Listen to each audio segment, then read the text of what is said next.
The audacious takeover of the federal government by Doge, spearheaded by Elon Musk, has plunged the nation into a maelstrom of controversy and unprecedented upheaval. This isn't your grandfather's government.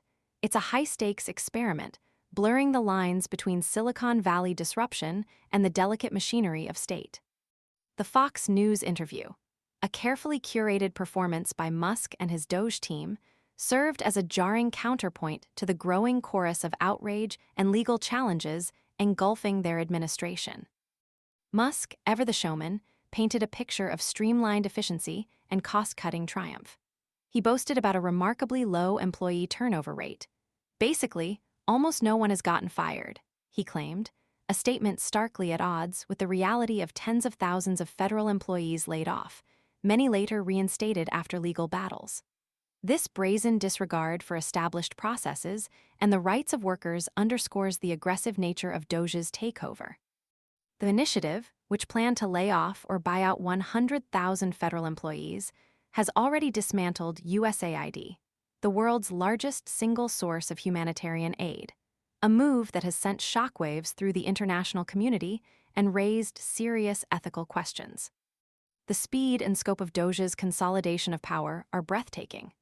Since Inauguration Day, Musk and his team have rapidly accumulated influence across federal agencies, placing allies in key positions and gaining access to sensitive government data. This rapid, unchecked power grab has fueled concerns about transparency and accountability. The narrative spun by Doge members during the interview was consistent. Their actions are crucial for the government's survival, and their radical overhaul will ultimately benefit American citizens. This self-serving justification, however, rings hollow in the face of mounting evidence to the contrary. A Washington Post report highlighting the devastating impact of cuts at the Social Security Administration, website crashes, and extended wait times, was brushed aside by Musk with a vague promise to improve the situation. This dismissive response, symptomatic of the Doge administration's overall approach, underscores a profound lack of empathy and understanding for the consequences of their actions. This disregard for the well-being of ordinary citizens only exacerbates the public's growing unease. The interview coincided with the planning of nationwide protests against Musk at Tesla showrooms, a visible demonstration of the public's deep-seated dissatisfaction. Doge is also facing a barrage of lawsuits, nearly 24 in total, alleging violations of privacy and transparency laws and accusing Musk and his team of acting without legal authority. Musk's response to these legal challenges and judicial rulings has been nothing short of inflammatory. He has called for the impeachment of justices and a radical overhaul of the judicial system, further escalating tensions and undermining the rule of law.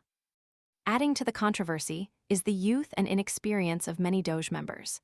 Their behavior has been widely criticized. Reports of Doge staffers isolating themselves from other workers, hiding their names on video calls, and even setting up IKEA beds to sleep inside federal buildings paint a picture of arrogance and detachment from the realities of government service. The lack of professionalism and blatant disregard for established norms within the federal workplace are deeply troubling. Several Doge staffers have already been embroiled in scandals that raise serious questions about their suitability for handling sensitive government systems. The case of Edward Korestein, a 19-year-old senior advisor at the State Department with a history of providing tech support to a cybercrime gang, as revealed by a Reuters investigation, is particularly damning. Similarly, Marco Alez, a 25-year-old given access to Treasury Department systems, resigned after a Wall Street Journal report linked him to a social media account filled with racist and eugenicist posts. Incredibly, Musk held a poll on X asking if Alez should be reinstated, and he was subsequently given a position at the Social Security Administration. This demonstrates a shocking lack of judgment and prioritization of personal loyalty over competency and ethical conduct. The Doge team isn't solely comprised of young, inexperienced individuals. Several of Musk's top executives from his private companies have also transitioned into government roles. Steve Davis, instrumental in Musk's mass layoffs at X and president of the Boring Company, is reportedly running Doge's daily operations. His presence alongside Musk during the Fox News interview highlights the deep entanglement between Musk's personal business interests and his government initiatives. Public opinion polls paint a grim picture for Doge. A majority of American voters disapprove of Musk's initiative, with attitudes largely divided along partisan lines. Musk's own favorability ratings are similarly low, reflecting a prevailing negative view of the Tesla CEO. This widespread disapproval underscores the deep-seated concerns regarding the competence, integrity, and transparency of the Doge administration. Musk's recent appearances on Fox Business, touting Doge's achievements and promising to double the team's staff, stand in stark contrast to the reality on the ground. His boasts about cost-cutting efforts on X, his own social media platform, lack transparency and verifiable evidence. Analyses of Doge's public wall of receipts website have revealed numerous errors and unexplained deletions of billions in claimed savings. The lack of accountability and the inconsistencies in his public statements further erode public trust. The interview also revealed the immense strain Musk's dual roles are placing on his businesses. He admitted to running his various companies, X, SpaceX, and Tesla, with great difficulty due to his government work.